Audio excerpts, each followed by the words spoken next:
হযরত আবু বকর রাদিয়াল্লাহু তাআলা আনহু মুসলিম জাহানের প্রথম খলিফা হযরত আবু বকর রাদিয়াল্লাহু তাআলা আনহু তিনি যখন দায়িত্ব পেলেন খেলাফতের দায়িত্ব, তার পূর্বে থেকেই তার কাছে একজন গোলাম থাকতেন। তিনি সর্বদাই বা যখনই নিজের গোলাম বলে বিশ্বস্ততার সাথে সেই গোলাম যখন কোনো খানা নিয়ে আসতেন তিনি খেতেন। এমন করে ঠিক এমনই ভাবে যেমন প্রতিদিনের ন্যায় খানা নিয়ে আসে, হযরত আবু বকরের কাছে সেই দিনও একটু খানা হাজির করলেন। হযরত আবু বকর রাদিয়াল্লাহু তাআলা আনহু খানাটুকু খাওয়ার পরে জিজ্ঞাসা করলেন, ও বাবা গোলাম, তুমি এই খানাটা কোথা থেকে নিয়ে এসেছো? এই খানাটা তুমি কোথা থেকে জোগাড় করেছো? তখন আল্লাহ পাক রব্বুল আলামিনের নবীর সাহাবা হযরত আবু বকরের গোলাম বলেছিলেন, হুজুর আমি এই খানাটা নিয়ে এসেছি, আমি জাহিলি যুগে একজন গণকের কাছে কাজ করতাম, সেই গণকের কাছ থেকে কিছু উপার্জনের পয়সা আমি পেয়েছি, আর সেই পয়সা দিয়ে আমি আপনার জন্য খানা নিয়েছি। যখন এই কথাটা তিনি শুনলেন, আল্লাহ পাক রব্বুল আলামিনের নবী সাহাবা আবু বকর থমকে গেলেন। তিনি সঙ্গে সঙ্গে নিজের আঙ্গুলখানা গালে দিলেন, দিয়ে তিনি তার পেটে যত খাবার ভক্ষণ করেছিলেন সমস্ত খাবার তিনি তখনই তিনি বমি করে বাহির করে দিলেন। আল্লাহ পাক রব্বুল আলামিনের নবী সাহাবা হযরত আবু বকর রাদিয়াল্লাহু তাআলা আনহু তিনি যদিও তার গোলামের পয়সাটা হালাল ছিল, কারণ তার পারিশ্রমিকের টাকা ছিল, কিন্তু সন্দেহজনক জিনিস থেকে আল্লাহর নবী বলেছেন, উম্মাতিরা আমি রাসূল দুনিয়ার জমিনে কোনটা হালাল কোনটা হারাম বর্ণনা করেছি। এটা হালাল, এটা করলে তোমরা জান্নাত পাবে, আর এটা হারাম, এটা করলে তোমাদের জন্য জান্নাত অবধারিত। আর এই সমস্ত জিনিসের মাঝখানে রাসূল বললেন, ইন্নাল হালালা বাইয়িনুন ওয়া ইন্নাল হারামা বাইয়িনুন ওয়া বাইনাহুমা উমুরুন মুশতাবিহাতুন। নবী আমার বর্ণনা দিচ্ছেন, ও আমার সাহাবীরা ও আমার উম্মতেরা তোমরা শুনে নাও, আমি রাসূলুল্লাহ যেমন হালালকে বর্ণনা করেছি, হালালকে এবং হারামকে বর্ণনা করেছি, আর এই হালাল এবং হারামের মধ্যবর্তী স্থানে কিছু সন্দেহজনক জিনিস রয়েছে, লা ইয়ালামুহুন্না কাসীরুম মিনান নাস। আল্লাহ পাক রব্বুল আলামিনের নবী বর্ণনা দিচ্ছেন যে সন্দেহজনক জিনিসগুলোকে অধিক মানুষ তারা জানে না, কোনটা সন্দেহজনক জিনিস সেটা তারা জানে না। আল্লাহ পাক রব্বুল আলামিনের নবী জানিয়েছেন, ফামানিত্তাকা ফিশ-শুবহাত, যে ব্যক্তি ওই সন্দেহযুক্ত জিনিস থেকে নিজেকে বাঁচিয়ে রাখতে পারবে, ফাকাদ ইস্তাবরা লিদীনিহি ওয়া ইরজিহি। আল্লাহ পাক রব্বুল আলামিনের নবী জানিয়ে দিয়েছেন, ওই সন্দেহজনক জিনিস থেকে যখন নিজেকে বাঁচিয়ে রাখবে, আমি রাসূলুল্লাহ বলে দিলাম ওই বান্দাটা নিজের দ্বীন এবং নিজের সম্মানকে হেফাজত করে নিল। জোরে বলি সুবহানাল্লাহ। সন্দেহজনক জিনিস থেকে যে ব্যক্তি ওই সন্দেহজনক জিনিসকে পরিত্যাগ করলো, যে এটা খাবো এটা হারাম হবে কি হালাল হবে, এই সন্দেহ যখন তোমার মনে ঢুকবে তৎক্ষণাৎ সেটাকে বর্জন করতে হবে, কারণ হতেও তো পারে ওটা হারাম। অতএব এই কথাই রাসূল বলেছেন, ওই সন্দেহজনক জিনিস থেকে যে ব্যক্তি নিজেকে সরিয়ে রাখবে, আমি রাসূলুল্লাহ বললাম সে ব্যক্তি তার দ্বীনকে তার ইজ্জতকে সে ঠিক রাখলো।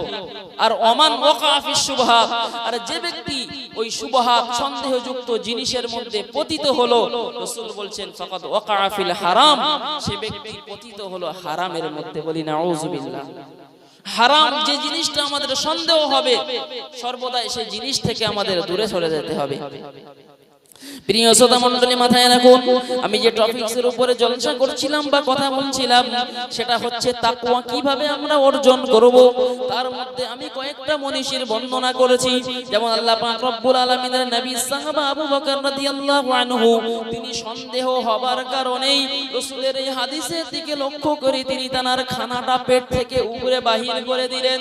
আল্লাহ পাক রব্বুল আলামিনের নবী এই হাদিসের শেষ টুকরাই বলছেন, ও আমার উম্মতিরা তোমরা কি জানো, শরীরের মধ্যে এমন একটা জায়গা রয়েছে, এমন একটা গোশতের টুকরা রয়েছে, যখন সেই গোশতের টুকরাটা ভালো থাকবে তোমার টোটাল বডিটাই ভালো থাকবে, আর যখন সেই গোশতের টুকরাটা খারাপ হয়ে যাবে আমি রাসূলুল্লাহ জানিয়ে দিলাম তোমার ফুল বডিটাই খারাপ হয়ে যাবে। রাসূল বলছেন, তোমরা কি জানো শরীরে এমন একটা জায়গা রয়েছে, সেই জায়গাটা যদি খারাপ হয়ে যায় তোমার টোটাল বডিটাই খারাপ হয়ে যাবে, আর সেই জায়গাটা যদি ভালো থাকে তোমার ফুল বডিটা ভালো থাকবে। রাসূল বললেন, আলা শুনে রাখো, ওই স্থানটা হচ্ছে কলব, সেটা হচ্ছে অন্তর। অতএব অন্তর যদি তোমার পরিষ্কার থাকে, তোমার পুরো দেহটাই পরিষ্কার থাকবে।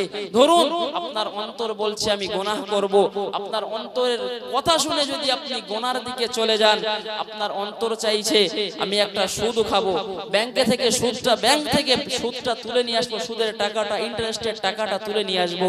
এই অন্তর ভাবার সাথে সাথে যদি আপনি কাজ করেন, এই পা আপনাকে ব্যাংক পর্যন্ত নিয়ে যাবে, ওই সুদের টাকাটা আপনার হাত দিয়ে গ্রহণ করতে হবে, আর ওই সুদের টাকাটাই আপনি খাবেন। অতএব আপনার পুরো বডিটাই ওই অন্তরের কাহিনী, অন্তরের কথা শুনে পুরো বডিটাই গুনাহে লিপ্ত হয়ে গেল। আর রাসূল বলছেন ওই অংশটা যদি ভালো থাকে, ওই অংশটা যদি চাই নামাজ পড়তে, অন্তর চাইছে নামাজ পড়তে মসজিদে যেতে হবে, সেখানে গিয়ে ওযু করতে হবে, একটা সওয়াব, নামাজের কাতারে দাঁড়ালেন, যতক্ষণ মসজিদে থাকলেন পুরো টাইমটাই আপনি ইবাদতের মধ্যে থাকলেন।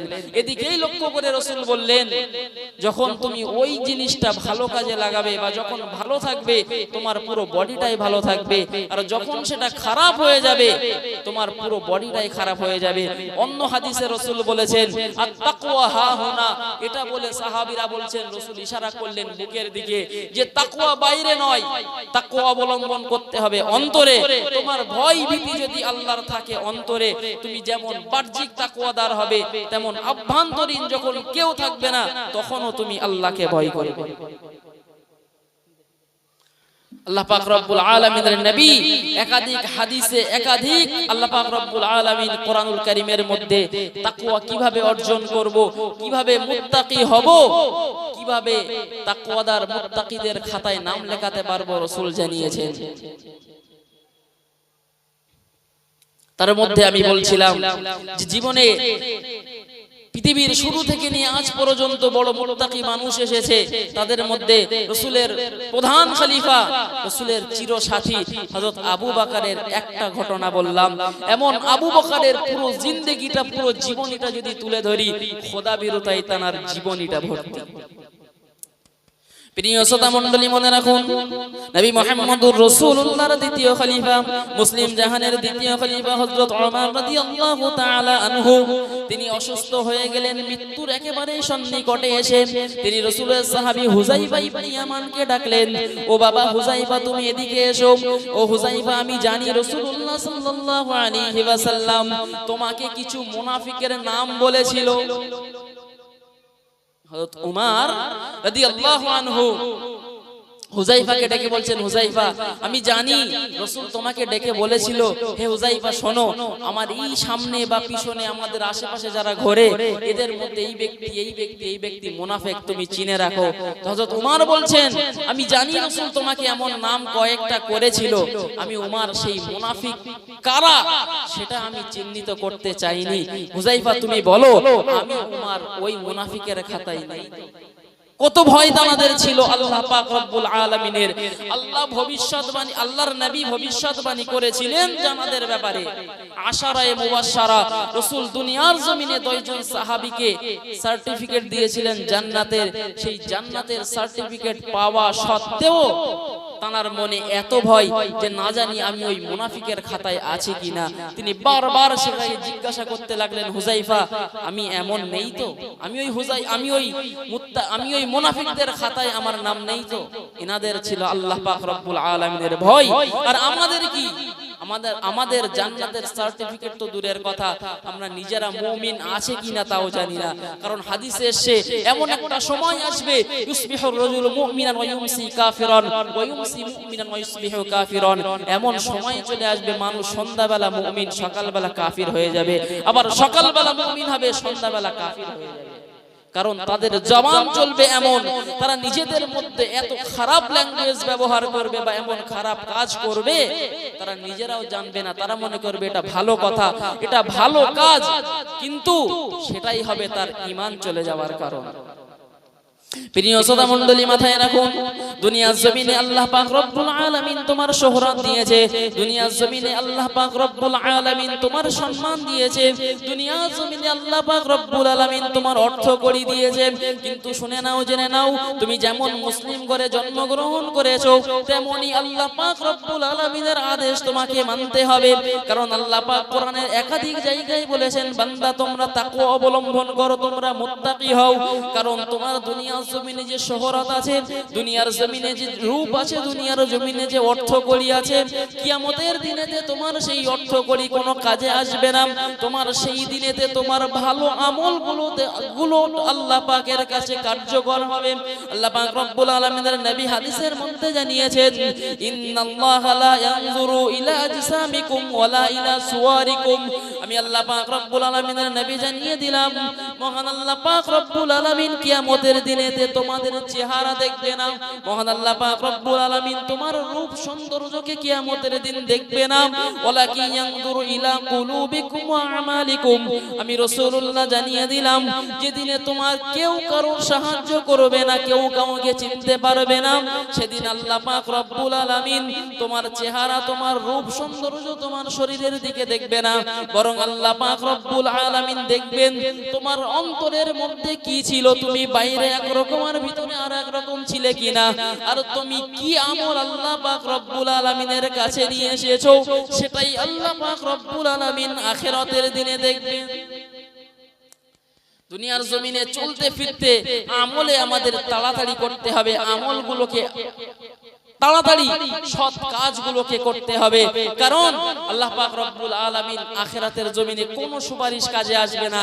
তোমার মধ্যে যদি সৎ আমল না থাকে, সেদিন তুমি সব থেকে গরিব, সেদিন তোমার মতো গরিব ওই হাসরের ময়দানে আর কেউ হবে না, সৎ আমলের পাহাড় যদি তোমার কাছে না থাকে। প্রিয় শ্রোতা মণ্ডলী, মনে রাখুন, একাধিক আয়াতে আল্লাহ পাক রব্বুল আলামিন বলেছেন যে আমি আল্লাহ পাক রব্বুল আলামিন আমার তাকওয়া করার আদেশ আমি এত বান্দাকে দিয়েছি, তোমরা আমার ভয় করো, তোমরা আমার অনুগত্য করো, তোমরা আমার ইবাদত স্বীকার করো।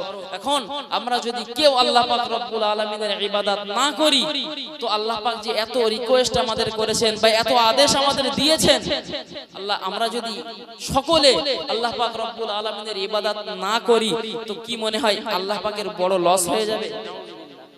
কখনোই নয়। কোরআনের হাদিসের একাধিক হাদিসে রাসূল বলেছেন, তার মধ্যে সবথেকে উল্লেখযোগ্য একটা হাদিস, হাদিসে কুদসিতে আল্লাহ বলেন, ইয়া ইবাদি লাউ আন্না আউওয়ালাকুম ওয়া আখিরাকুম ওয়া ইনসাকুম ওয়া জিন্নাকুম কানু আলা আতকা কলবি রাজুলিন ওয়াহিদিন মিনকুম মা যাদা যালিকা মিন মুলকি শাইয়া। প্রিয় শ্রোতা মণ্ডলী, মাথায় রাখুন, মহান আল্লাহ পাক রব্বুল আলামিন আমাদেরকে তাকওয়া করতে বলেছেন, মুত্তাকি হতে বলেছেন। কিন্তু আমরা সকলে যদি মুত্তাকি না হয়ে সকলে আমরা গুনাহগার বান্দার খাতায় নাম লেখাই, মহান আল্লাহ পাক রব্বুল আলামিন হাদিসে কুদসির মধ্যে জানিয়েছেন, ইয়া ইবাদি লাউ আন্না আউওয়ালাকুম ওয়া আখিরাকুম ওয়া ইনসাকুম ওয়া জিন্নাকুম, ও আমার বান্দারা, তোমাদের শুরু থেকে নিয়ে শেষ পর্যন্ত তোমাদের যত জিন জাতি, যত মানব জাতিকে আমি আল্লাহ দুনিয়ার জমিনে পাঠিয়েছি, সকলে যদি তোমাদের মধ্যে যে ব্যক্তি সব থেকে মুত্তাকি, সব থেকে আল্লাহ ভীরু, খোদা ভীরু, সমস্ত জিন, সমস্ত মানুষ সম্প্রদায় যদি ওই মুত্তাকি বান্দার অনুসরণ করে বা ওই মুত্তাকি বান্দার মতো তাকওয়া অবলম্বন করে, আমি আল্লাহ পাক রব্বুল আলামিন জানিয়ে দিলাম, মা যাদা যালিকা মিন মুলকি শাইআ। আমি আল্লাহ পাক রব্বুল আলামিন তোমাদের এত মানুষের, এত জিনের তাকওয়া করার কারণে আমি আল্লাহ আমার যে রাজত্ব আছে তাতে সামান্য পরিমাণ বৃদ্ধি পাবে না। সবাই তাকওয়া করলে কেউ গুনাহগার নেই, আমি আল্লাহ আমার যে রাজত্ব তাতে সামান্য পরিমাণ বৃদ্ধি পাবে না। প্রিয় শ্রোতা মণ্ডলী, মাথায় রাখুন, আয়াতে হাদিসের পরবর্তী টুকরায় আল্লাহ জানিয়েছেন, ইয়া ইবাদি লাউ আন্না আউওয়ালাকুম ওয়া আখিরাকুম ওয়া ইনসাকুম ওয়া জিন্নাকুম কানু আলা আফজানি কলবি রাজুলিন ওয়াহিদিন মিনকুম, ও আমার বান্দারা, তোমরা শুনে নাও, আমি আল্লাহ পাক রব্বুল আলামিন তোমাদের যত মানুষ, যত জিন জাতিকে তৈরি করেছি, দুনিয়া শুরু থেকে নিয়ে আজও পর্যন্ত আমি যত মানুষ জিন জাতিকে সৃষ্টি করেছি, তোমরা সকলে যদি তোমাদের মধ্যে যে ব্যক্তি সব থেকে গুনাহগার ব্যক্তি, সকলে যদি সেই গুনাহগার ব্যক্তির অনুসরণ করো বা সকলে যদি সেই গুনাহগার ব্যক্তির মতো হও, আমি আল্লাহ পাক রব্বুল আলামিন জানিয়ে দিলাম মা নাকাসা যালিকা মিন মুলকি শাইআ, তোমাদের এই গুনার কাজ করার কারণে আমি আল্লাহ পাক আমার রাজত্বে সামান্য পরিমাণ ঘাটতি আসবে না। আল্লাহ তোমার রাস্তা দেখিয়েছে বান্দা, এদিকে গেলে জান্নাত এদিকে গেলে জাহান্নাম, তুমি এদিকে যাবে কি এদিকে যাবে তোমার ব্যাপার। আল্লাহ পাক রব্বুল আলামিন তোমার আদেশ করার পরে, রাস্তা দেখিয়ে দেওয়ার পরে তুমি যদি সেই সঠিক পথে না চলে বেঠিক পথে চলো, এ দায়ী তুমি নিজেই। আর এইজন্য আল্লাহ বলেছেন বান্দা তুমি ইবাদত করো আর নাই করো, আমি আল্লাহ তোমার ইবাদতের কারণে আমি আমার রাজত্বে কিছু বৃদ্ধি পায় না, আর তোমার এই গুনাহ করার কারণে আমার রাজত্বে কিছু কমতি হয় না। অতএব তোমরা যে যাই করো না কেন, আমি আল্লাহ যেমন ছিলাম যেমন আছি তেমনই থাকবো। আল্লাহ পাক রব্বুল আলামিনের জাতে কোনো ঘাটতি হবে না। প্রিয় শ্রোতা মণ্ডলী, মাথায় রাখুন, মহান আল্লাহ পাক রব্বুল আলামিন এই হাদিসের আরেকটা টুকনায় জানিয়েছেন, ইয়া ইবাদি লাউ আন্না আউওয়ালাকুম ওয়া আখিরাকুম ওয়া ইনসাকুম ওয়া জিন্নাকুম, হে দুনিয়ার মানুষ শুনে নাও জেনে নাও, তোমাদের শুরু থেকে নিয়ে শেষ পর্যন্ত আমি আল্লাহ পাক রব্বুল আলামিন যত মানুষদেরকে পাঠিয়েছি, যত জিন জাতিকে পাঠিয়েছি, তোমরা সকলে যদি একটা পবিত্র মাটিতে দাঁড়াও, একটা বড় ময়দানে দাঁড়িয়েছো, দাঁড়িয়ে আমি আল্লাহ পাক রব্বুল আলামিন তোমাদের যার যেমন ইচ্ছা তোমরা আমার কাছে চেয়েছো, আমি আল্লাহ পাক রব্বুল আলামিন সবার চাওয়াকে পূর্ণ করে দিলাম। মহান আল্লাহ পাক রব্বুল আলামিন বলছেন তোমাদের যার যা লাগবে আমার কাছে চেয়েছো, আর আমি আল্লাহ পাক রব্বুল আলামিন তোমাদের সকলের চাওয়া পাওয়াকে পূর্ণ করে দিলাম। মহান আল্লাহ পাক রব্বুল আলামিন বলেছেন, ও আমার বান্দারা শুনে নাও জেনে নাও, আমি আল্লাহ তোমাদের সবার চাওয়া পাওয়াকে পূর্ণ করার পরেতে আমার কাছে যে রাজত্ব, আমার কাছে যে ধনভাণ্ডার রয়েছে, সেই ধনভাণ্ডারের সামান্য পরিমাণ ঘাটতি দেখা দেবে না। কিন্তু মহান আল্লাহ বলেছেন ততটা পরিমাণ ঘাটতি দেখা দেবে ইদা উদখিলাল মিখিয়াতু, যখন একটা সূচ প্রবেশ করানো হয়, বাহার মানে সমুদ্রে, একটা সূচ যখন সমুদ্রে বুড়িয়ে নিয়ে তোলা হয়, সেই সূচের আগায় যেমন সামান্য পরিমাণ কিছু লেগে থাকে পানি, অত মহান সমুদ্রের কোনো ফারাক পড়ে না, অত মহান সমুদ্রের কোনো কিছু যায় আসে না। আমি আল্লাহ পাক রব্বুল আলামিন তোমাদেরকে সবার চাওয়া পাওয়া অনুযায়ী দেওয়ার পরেতেও আমি আল্লাহ আমার রাজত্বে কিছু ঘাটতি আসবে না। একটু জোরে বলি সুবহানাল্লাহ, আর একটু জোরে বলি সুবহানাল্লাহ। সকলের চাওয়া পাওয়া পূর্ণ করার পরেতেও মহান আল্লাহ পাক রব্বুল আলামিনের যে রাজত্ব, সেই রাজত্বে সামান্য পরিমাণ ঘাটতি দেখা দেবে না। আল্লাহর কাছে এত, আল্লাহর ভান্ডার এত বড়, আল্লাহ পাক রব্বুল আলামিনের নিয়ামতের প্রশস্ততা এত বড়, বান্দা চাইতে হবে আল্লাহর কাছে। কিন্তু আমাদের হাজাত, আমাদের কাজ, আমাদের কিছু চাওয়া পাওয়া লাগলে আমরা দুনিয়ার মানুষের কাছে আগে যাই, কিন্তু না, আগে আমাদের চাইতে হবে আল্লাহর কাছে। তারপরে আল্লাহ দেখা যাবে ওই দুনিয়ার কোন মানুষের হাত বরাবর আমাদেরকে সাহায্য করেছেন।